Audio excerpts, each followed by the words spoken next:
रही है। मोइनुद्दीन हमारे साथ अभी मौजूद है, उनके साथ हमारे नवाब मलिक है, उनसे बात कर रहे हैं। इधर चलते हैं उधर।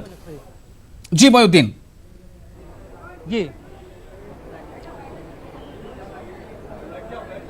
अणुशक्ति नगर से नवाब मलिक ने जो है बड़ी कामयाबी हासिल की है। नवाब मलिक जो है वो एनसीपी का चेहरा है, मुस्लिम उम्मीदवार है और इसके अलावा जो है वो हर जात जमात की बात करने वाला उम्मीदवार है।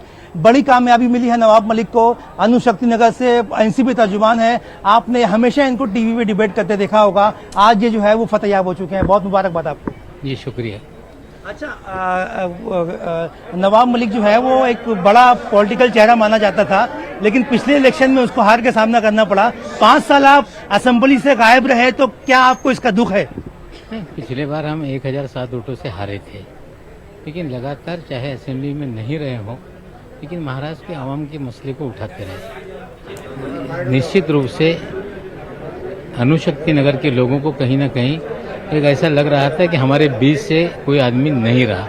इस बार जिस तरह से लोगों ने वोट दिया है, हमें लगता है जो कमी लोगों ने पूरी कर दी, बड़ी जीत लोगों ने दी है।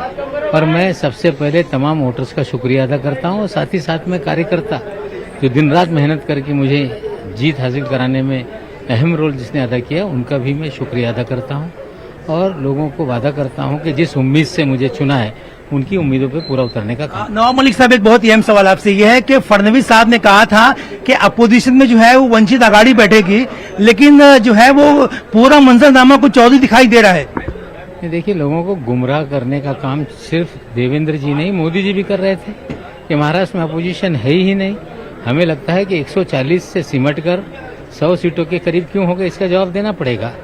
हजारों करोड़ रुपए झोंके गए, सत्ता का इस्तेमाल किया गया, सारे गुंडे महाराष्ट्र के इनके साथ मुसलमानों के बीच में जाकर भारतीय जनता पार्टी के केंद्रीय मंत्री दानवे साहब बोलते हैं कि गाय धड़ल्ले से काटो, मैं जब तक हूं आपको गाय काटने की पूरी आजादी होगी। तो कौन सी राजनीति महाराष्ट्र में भारतीय जनता पार्टी कर रही थी? हमें लगता है सारी गलत नीतियों को इस्तेमाल करके भी जो दावा कर रही थी भारतीय जनता पार्टी नहीं जीत पाई। बहुत ही अहम सवाल आपसे पूछ रहा हूँ कि एनसीपी पे जो है वो करप्शन के आरोप लगे हैं। प्रफुल्ल पटेल से लेके अजीत दादा पवार तक जो है वो ईडी का सामना करने वाले कर रहे हैं। एनसीपी को जो है करप्ट पार्टी बताया गया, लेकिन देखा गया कि वेस्टर्न महाराष्ट्र में, मराठवाड़ा में, मुंबई में जो है वो एनसीपी जो है वो बड़ी तादाद में चुन के आई है। वेस्टर्न महाराष्ट्र का जो बेल्ट है आपने दोबारा गेन किया है, तो क्या आपको लगता है कि मतलब एक करारा जवाब है ये एनसीपी की जानिब से? भारतीय जनता पार्टी की टोली अली बाबा 22 चोर हैं। 4 मंत्रियों का टिकट काटा गया, 2 का इस्तीफा दिया गया।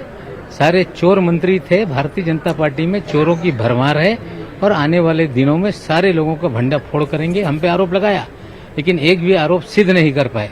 लेकिन इस महाराष्ट्र का सबसे करप्ट कोई व्यक्ति है तो महाराष्ट्र का मुख्यमंत्री देवेंद्र फडणवीस है और उनके करप्शन का हम भंडाफोड़ करेंगे। मोइनुद्दीन, एक सवाल जरा करना चाहूंगा इनसे कि एनसीपी ने कम सीटें लड़कर ज्यादा जीत हासिल की है, जबकि इनके अलायंस कांग्रेस ने ज्यादा सीटों पर इंतखाब लड़ा और कम जीत हासिल की। क्या वजह है? क्या एनसीपी और कांग्रेस में तालमेल नहीं बैठ पा रहा था? जी बिल्कुल, मैं सवाल पूछता हूं। इससे पहले मैं एक सवाल पूछ लूं कि शिवसेना का ये कहना है कि एनसीपी को मुबारकबाद दी है उन्होंने, जिस तरह आपने इलेक्शन लड़ा है, कांग्रेस को जो है मुबारकबाद दी है, तो क्या शिवसेना और एनसीपी जो है वो साथ में मिलके बीजेपी को सत्ता से दूर रखने की कोशिश करेंगे? देखिए, पवार साहब ने साफ कर दिया कि हमें अपोजिशन में बैठने का रोल लोगों ने दिया है और एक जिम्मेदार अपोजिशन के नाते हम महाराष्ट्र में अपोजिशन में बैठेंगे। पवार साहब ने आज साफ कर दिया है। अब शिवसेना भारतीय जनता पार्टी की लड़ाई जो है वो देखते हैं किस हद तक जाती है। मतलब शिवसेना को सपोर्ट नहीं करेंगे आप अगर बीजेपी को जो है वो सत्ता से बाहर रखना है तो? हमें अपोजिशन का रोल मिला है, हम अपोजिशन में हैं। अभी देखते हैं इन लोगों का झगड़ा किस हद तक जाता है। शिवसेना दबाव की राजनीति करके क्या हासिल करना चाहती है वो तय करें। उनका गठबंधन था, उन्हें सत्ता मिली है, लोगों ने बहुमत दिया है, वो सरकार चलाएं। हमें अपोजिशन में बैठने की जिम्मेदारी दी है, हम अपोजिशन में बैठेंगे। अच्छा, हमारे एंकर विशाल साहब की जानिब से एक सवाल आपसे ये है कि देखा गया है कि कांग्रेस ने ज्यादा सीटें ली और आपने कम सीटें ली, इसके बावजूद देखा जा रहा है कि आपको ज्यादा कामयाबी मिली है महाराष्ट्र में, कांग्रेस को आपके बनिस्बत कम कामयाबी मिली है, तो इस चीज को आप किस तरह से देखते हैं? देखिए, जहाँ जो मजबूती से लड़ा वो जीत गया। हमें लगता है कहीं ना कहीं डिमोरलाइज कार्यकर्ता था, कांग्रेस का भी था, एनसीपी का भी था। लेकिन पवार साहब पे जिस तरह से फर्जीवाड़े के जरिए मुकदमा दर्ज किया गया, राष्ट्रवादी कांग्रेस पार्टी का कार्यकर्ता पूरी तरह से चार्ज हो गया। और हमें लगता है इस इंतखाबात से एन कबल बहुत सारे लीडर एनसीपी कांग्रेस को छोड़कर बीजेपी में शामिल हो गए। क्या ये एक बड़ी वजह है एक्सपेक्टेड रिजल्ट नहीं आने के पीछे? राष्ट्रवादी कांग्रेस पार्टी का कार्यकर्ता जुट गया, इसलिए हमारी ज्यादा सीटें आई हैं। बहुत काफी लीडरान है एनसीपी के जो ऐन वक्त पे जो है बीजेपी में शामिल हो गए थे। तो राजेंद्र भूसले को देखा हमने वो हार गए।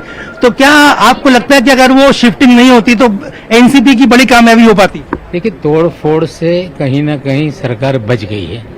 हजारों करोड़ रुपए खर्च किए गए, गुंडे, सत्ता, चुनाव आयोग सबका इस्तेमाल किया है, लेकिन नाराजगी बड़े पैमाने पे किसानों में, नौजवानों में थी।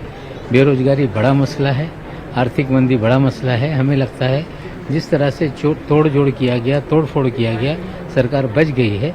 लेकिन 5 साल ताकत से लड़ेंगे और हम अपोजिशन में रहकर सरकार के गलत कामों पे उंगली उठाने का। मेरा आखिरी सवाल, बहुत अहम सवाल है, क्या जितने भी कांग्रेस एनसीपी के लीडरान की फतेह हुई है, क्या ये पार्टी की फतेह है कि ये शख्सी फतेह है? क्या वो शख्सी फतेह है, मतलब क्या आप क्या अपने आप पे जीते हो कि पार्टी के निशान पे जीते हो? इसमें पार्टी का अमल दखल क्या है? जबकि बोला ये जा रहा था कि पार्टी खत्म हो रही है, नुकसान पहुंच रहा है और अपना जो है वजूद को बचाने के मामलात हैं। तो क्या ये नवाब मलिक की फतेह है कि एनसीपी की फतेह है?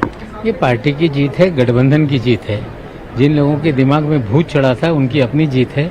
सतारा की जनता ने उनका कहीं न कहीं पूरा हरा कर नशा उतारा।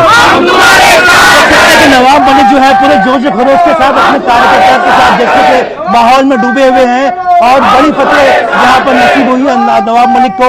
इससे पहले नवाब मलिक ने जो है वो बहुत ही कम वोट से जो है वो उनको नाकामी का सामना करना पड़ा था और अब जो है वो नवाब मलिक जो है दोबारा असेंबली में जो है पहुंचने वाले हैं। चलिए, बहुत बहुत शुक्रिया मोहिउद्दीन। बात कर रहे थे नवाब